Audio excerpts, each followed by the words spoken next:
Usaha yang ke-11 adalah usaha anjak piutang, kartu kredit, dan kegiatan wali amanat. Usaha anjak piutang atau factoring. Anjak piutang adalah usaha yang melakukan pembiayaan dalam bentuk pembelian dan atau pengalihan serta pengurusan piutang atau tagihan jangka pendek suatu perusahaan dari transaksi perdagangan dalam atau luar negeri. Dalam hal anjak piutang ini, pihak yang terlibat adalah ada bank sebagai perusahaan faktor atau factoring company, kemudian ada klien, yakni perusahaan yang menjual tagihannya kepada bank, kemudian ada nasabah, yakni pihak atau perusahaan yang berhutang karena mengadakan transaksi dengan klien. Produk dari anjak piutang ini bisa bentuknya non-financing, bisa juga financing. Ini sekilas aja mengenai usaha anjak piutang. Kita nggak akan membahas lebih lanjut mengenai ini. Kemudian ada usaha kartu kredit.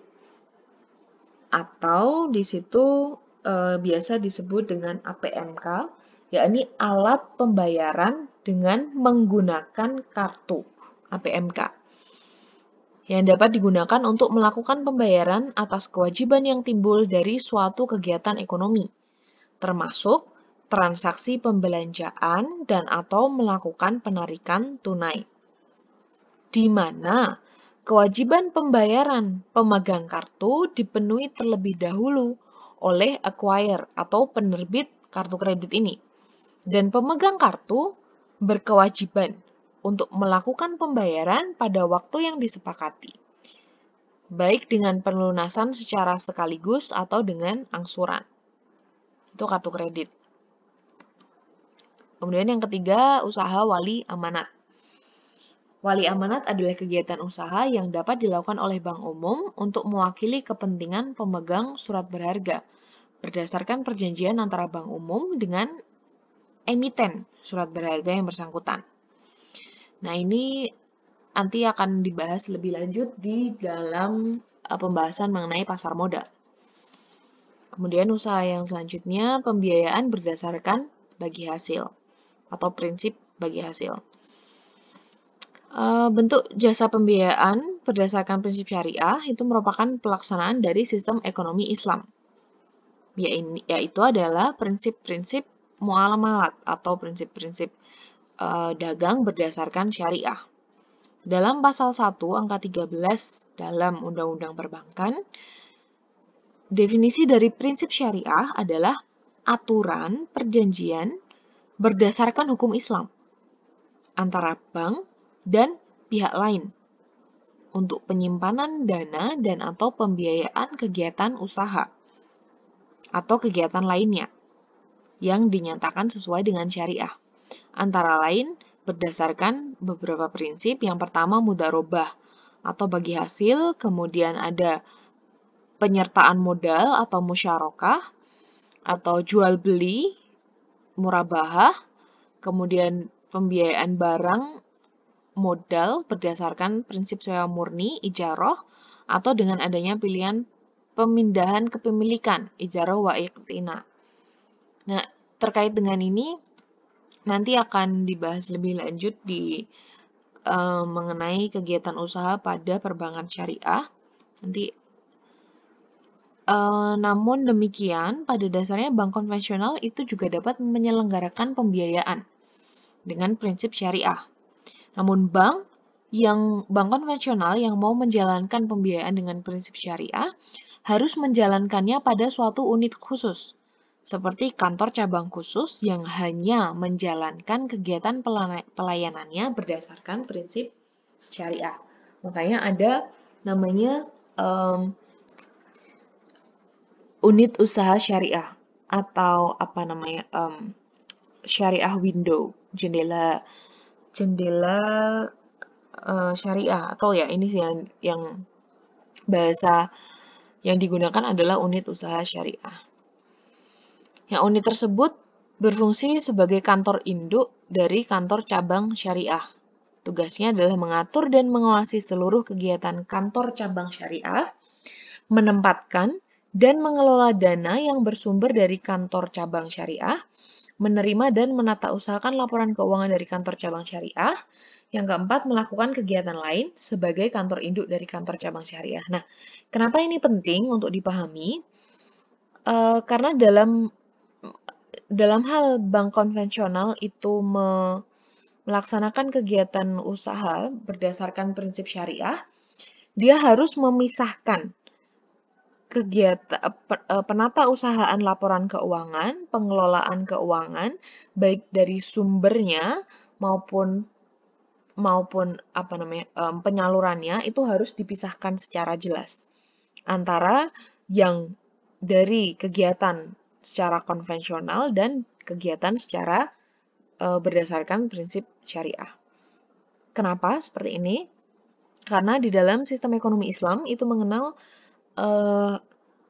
bahwa suatu kegiatan ekonomi itu tidak boleh ada unsur-unsur maisir, gharar, riswah, dan juga riba. Nah, beberapa orang sebagian besar orang memahami bahwa bunga di dalam suatu kegiatan usaha bank konvensional itu dianggap sebagai riba, karena itu merupakan tambahan atas suatu kegiatan pinjam-meminjam. Maka bunga itu tidak bisa diaplikasikan dalam suatu kegiatan usaha berdasarkan prinsip syariah.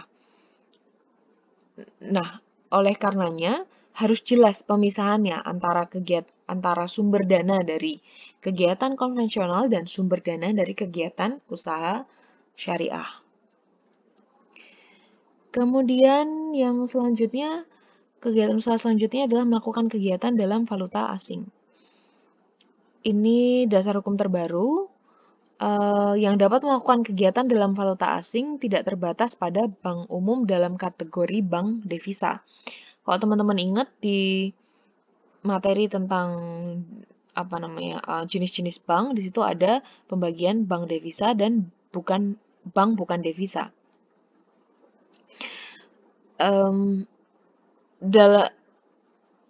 Pembagian jenis antara bank devisa dan bank bukan devisa itu berkaitan dengan kegiatan dalam valuta asing ini. Dalam hal ini, BPR pun sebenarnya dapat menjalankan kegiatan usaha berhubungan dengan valuta asing, seperti misalnya menjadi pedagang valuta asing. Namun, menyangkut jasa transaksi antara pihak perbankan dengan pihak luar negeri tetap hanya bisa dilakukan oleh bank umum dalam kategori bank devisa. Pada dasarnya, PVA, bank adalah bank umum bukan bank devisa yang melaksanakan kegiatan usaha secara konvensional dan atau berdasarkan prinsip syariah, bank perkreditan rakyat atau bank pembiayaan rakyat syariah yang melakukan kegiatan usaha jual beli UKA, uang kertas asing, dan pembelian TC yang telah memenuhi ketentuan dan persyaratan dalam peraturan Bank Indonesia ini. Nah, ini dari definisi inilah yang kemudian bisa diterjemahkan bahwa yang dapat melakukan kegiatan usaha dalam valuta asing itu tidak terbatas pada bank umum dalam kategori bank devisa. Nah, ini kegiatan usahanya ada beberapa macam. Yang pertama, penghimpunan dana dalam valuta asing. Dalam hal ini, mata uang dalam penghimpunan dana dalam valuta asing adalah mata uang asing yang sudah convertible currencies. Convertible currencies itu apa? Yakni yang bisa dipertukarkan dengan mata uang yang lainnya. Jadi mata uang ini mempunyai nilai yang bisa dipertukarkan. Jenis kegiatannya bisa bentuknya tabungan valuta asing, deposito, kan udah dijelasin ya sebelumnya, deposit on call atau deposito berjangka, atau giro, karena ini penghimpunan. Pendapatannya dari mana? Dari bunga dan keuntungan dari perubahan kurs. Namun memungkinkan juga ada kerugian karena misalnya kursnya turun maka terjadi kerugian. Atau kalau naik ya ada keuntungan gitu. Kemudian adalah transaksi dalam valuta asing pada pasar uang. Nah, jadi selain daripada bentuk penghimpunan, bank juga dapat menjalankan kegiatan usahanya dengan valuta asing di pasar uang atau ditempatkan di dalam surat berharga valuta asing seperti obligasi valuta asing atau reksadana valuta asing. Nah, dalam valuta asing ini, selain daripada sifatnya untuk investasi, valuta asing ini juga untuk menunjang kegiatan perdagangan internasional dalam rangka ekspor impor. Nah, ini sering digunakan dalam hal jual beli valuta asing atau disebut forex trading. Nah, kegiatan jual beli valuta asing ini ada beberapa macam bentuknya. Yang pertama transaksi tunai spot, yakni transaksi yakni penyerahan masing-masing valuta yang diperjualbelikan segera setelah penutupan transaksi, yakni value date-nya maksimal 2 hari. Dikenal juga istilah value today dan value to tomorrow. Kemudian transaksi forward, yakni penyerahannya dalam batas waktu tertentu atau maturity date-nya setelah jangka waktu lebih dari 2 hari sejak transaksi. Nah, ini ada istilah event dates, ada odd dates. Event dates itu kalau tanggalnya bentuknya genap, misalnya 1 bulan, 1 minggu gitu. Kalau odd dates itu bentuk tanggalnya ganjil, misalnya 1 minggu 3 hari, 1 bulan 3 hari, dan sebagainya. Nah, ini kenapa ada transaksi forward? Tujuannya adalah untuk mengurangi risiko kerugian dalam transaksi valuta asing, seperti pelunasan tagihan atau pembayaran dalam valuta yang berbeda. Kemudian transaksi swap, yakni transaksi pertukaran dua valuta melalui penjualan tunai dengan pembelian kembali secara berjangka dilakukan secara simultan dengan Bank Indonesia pada tingkat premi atau diskon atau kurs yang dibuat dan disepakati pada tanggal transaksi dilakukan. Kemudian pembiayaan transaksi ekspor impor.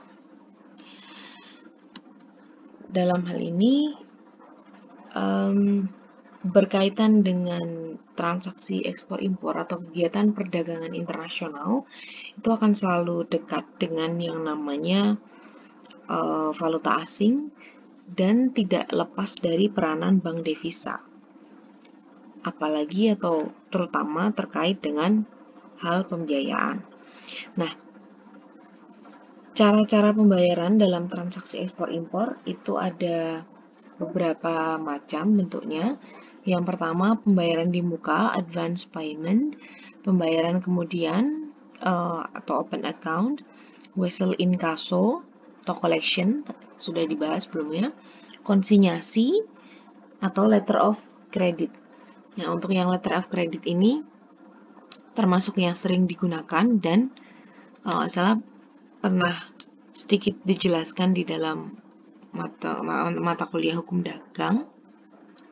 Mungkin teman-teman masih ingat. Nah, dalam hal pembayaran LC untuk ekspor impor sangat terkait dengan valuta asing yang convertible. Oleh karenanya, bank-bank devisa dalam negeri mempunyai beberapa rekening valuta asing di bank korespondennya. Di luar negeri disebut rekening nostro, atau bank-bank devisa luar negeri mempunyai rekening vostro di bank devisa dalam negeri. Selanjutnya, transaksi derivatif dalam valuta asing, yakni transaksi yang didasari suatu kontrak atau perjanjian pembayaran yang nilainya merupakan turunan dari nilai instrumen yang mendasari. Itu adalah makna dari derivatif. Derivatif itu turunan, seperti suku bunga, nilai tukar, komoditi, equity, dan indeks. baik yang diikuti dengan pergerakan maupun tanpa pergerakan dana atau instrumen. Nah, di dalam transaksi derivatif dalam valuta asing ada beberapa istilah yang sering digunakan. Yang pertama ada margin trading. Margin trading itu transaksi derivatif tanpa pergerakan dana pokok atau notional amount. Sehingga yang bergerak hanya margin yang merupakan hasil dari perhitungan dana pokok dengan selisih kurs atau selisih suku bunga, baik yang mempersyaratkan atau tidak mempersyaratkan adanya margin deposit. Nah, kita lihat margin deposit ini apa? Margin deposit itu dana yang khusus dicadangkan untuk menutup kerugian yang mungkin timbul karena transaksi dari margin trading. Dan kerugian yang mungkin timbul itu adalah kerugian selama berlakunya kontrak transaksi margin trading. Kemudian istilah maintenance margin adalah jumlah margin deposit minimum yang tetap harus dipelihara selama berlakunya kontrak. Kemudian margin call adalah pemberitahuan mengenai tambahan setoran untuk memenuhi margin deposit minimum. Nah, di sini transaksi yang sering dilakukan dalam suatu transaksi derivatif dalam valuta asing adalah antara lain opsi atau options. Option ini terdiri dari option call option atau pilihan untuk membeli atau put option, pilihan untuk menjual. Nah, di sini opsi ini berkaitan dengan hak untuk membeli atau untuk menjual suatu valuta asing dengan penyerahan jangka waktu tertentu.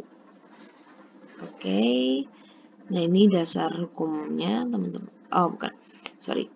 Ini terkait dengan transaksi derivatif dalam valuta asing. Ini pernah terdapat suatu pergeseran pemahaman. Jadi, sebelum adanya putusan PK nomor sekian-sekian tahun 99 ini, dalam praktiknya di Indonesia pada sebelum adanya putusan tersebut banyak sekali perkara mengenai transaksi derivatif dalam valuta asing yang kemudian memberikan pandangan negatif terhadap transaksi derivatif dalam valuta asing, sehingga ada suatu pergeseran pemahaman mengenai transaksi derivatif dalam valuta asing. Dalam beberapa kasus, pihak yang mengalami kerugian itu mengajukan suatu gugatan. Dalam beberapa kasus, ada pihak yang mengalami kerugian itu tidak mau menanggung kerugiannya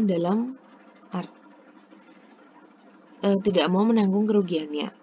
Dia tidak mau membayar kewajibannya kepada pihak lawan, seperti bank, dengan dalih mereka ikut dalam transaksi tersebut karena dirayu, dibujuk rayu, dan sebagainya. Nah, hingga kemudian terdapat suatu pemahaman yang negatif mengenai transaksi derivatif, dan sampai akhirnya keluarlah putusan PK nomor sekian tahun 99. Ya, dalam putusan tersebut memberikan statement, Mahkamah Agung menyatakan bahwa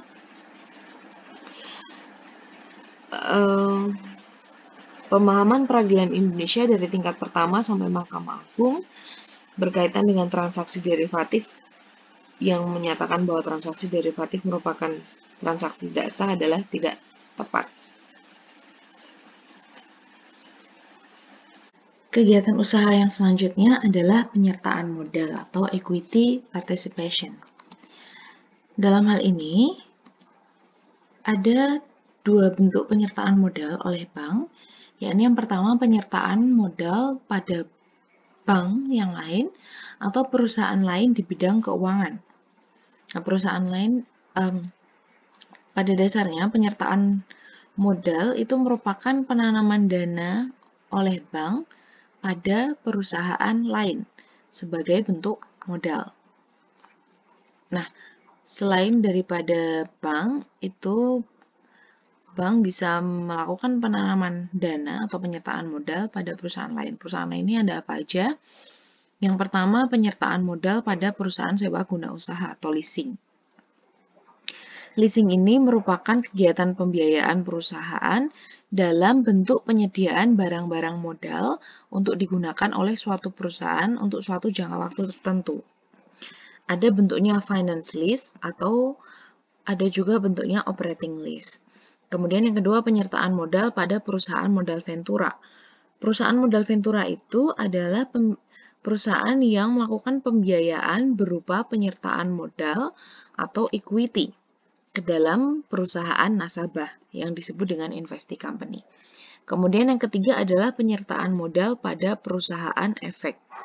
Perusahaan efek adalah pihak atau perusahaan yang melakukan kegiatan usaha sebagai ada penjamin emisi efek, perantara pedagang efek, dan manajer investigasi.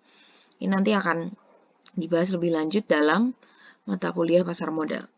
Kemudian penyertaan modal pada perusahaan asuransi, yakni perusahaan yang melakukan kegiatan usaha jasa keuangan dengan menghimpun dana masyarakat melalui pengumpulan premi asuransi, memberikan perlindungan kepada anggota masyarakat pemakai jasa asuransi dalam hal tertentu. Makanya hal tertentu ini ada asuransi kebakaran, asuransi jiwa, kesehatan, dan sebagainya. Nah, itu untuk yang ke perusahaan lain di bidang keuangan. Kemudian yang kedua, penyertaan modal sementara untuk mengatasi kegagalan kredit.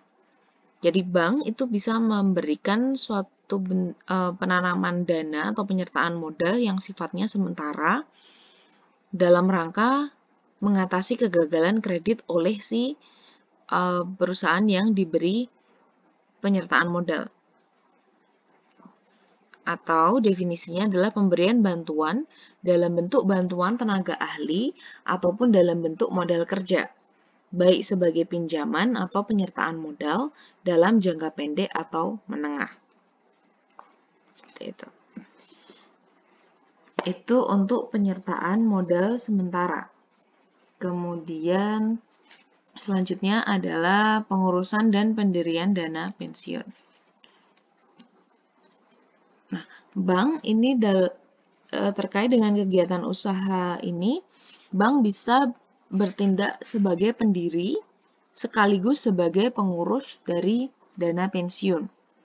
Dalam hal ini, bank menerima amanat untuk mengelola program pensiun yang dilaksanakan oleh suatu perusahaan untuk kepentingan pegawainya.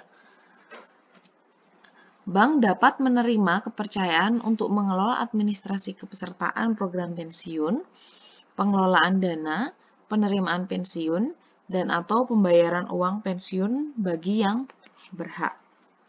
Makanya biasanya di setiap perusahaan itu sudah menyiapkan dana pensiun tersendiri yang dikelola oleh suatu bank tertentu.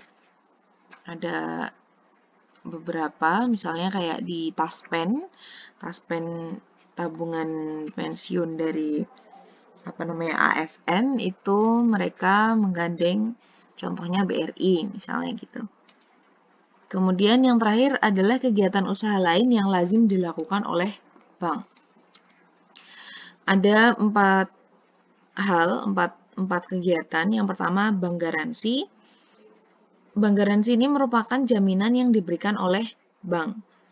Dalam hal bank memberikan jaminan, maka perlu ada pernyataan tertulis yang berisikan bahwa bank menyetujui untuk mengikatkan dirinya, dalam arti bank, kepada penerima jaminan dalam jangka waktu dan syarat tertentu.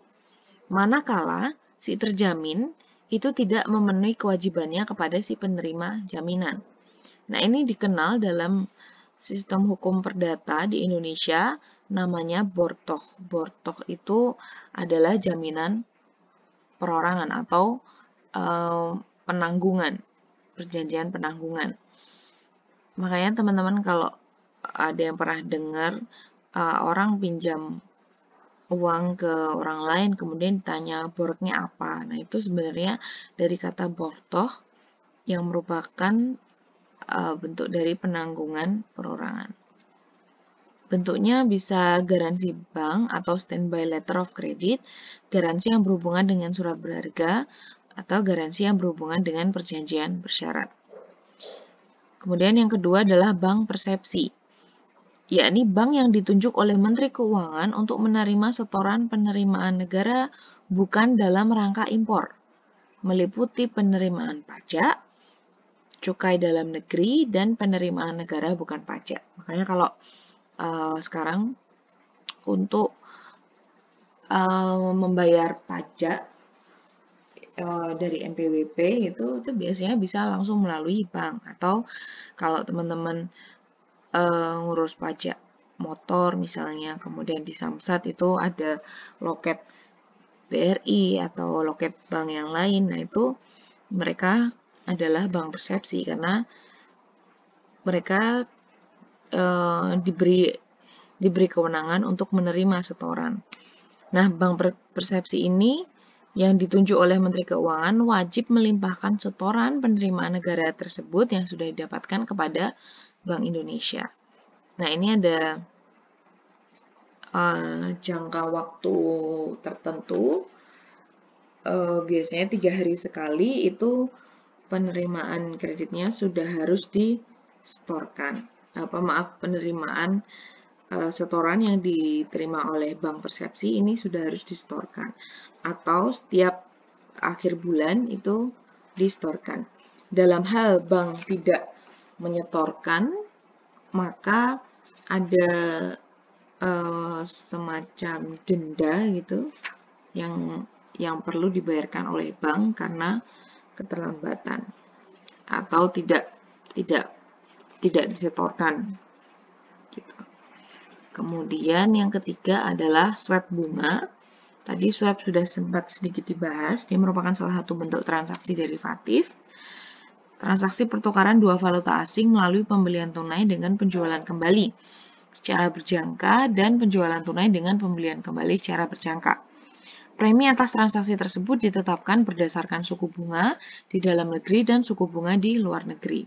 Transaksi ini dapat dilakukan antara bank dan bank lain atau bank dengan nasabahnya atas dasar persyaratan yang disepakati.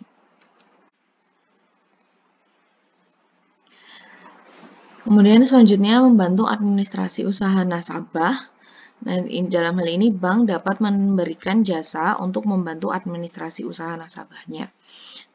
Ketika bank memberikan jasa untuk membantu administrasi, bank akan mendapatkan keuntungan atau fee yang nyata dari nasabahnya, dan secara imaterial ada hubungan yang erat antara nasabah dan bank. Kemudian nasabah juga mendapatkan keuntungan terbentuknya suatu bentuk administrasi yang baik. Nah, itu untuk penjelasan mengenai kegiatan usaha perbankan konvensional. Terima kasih.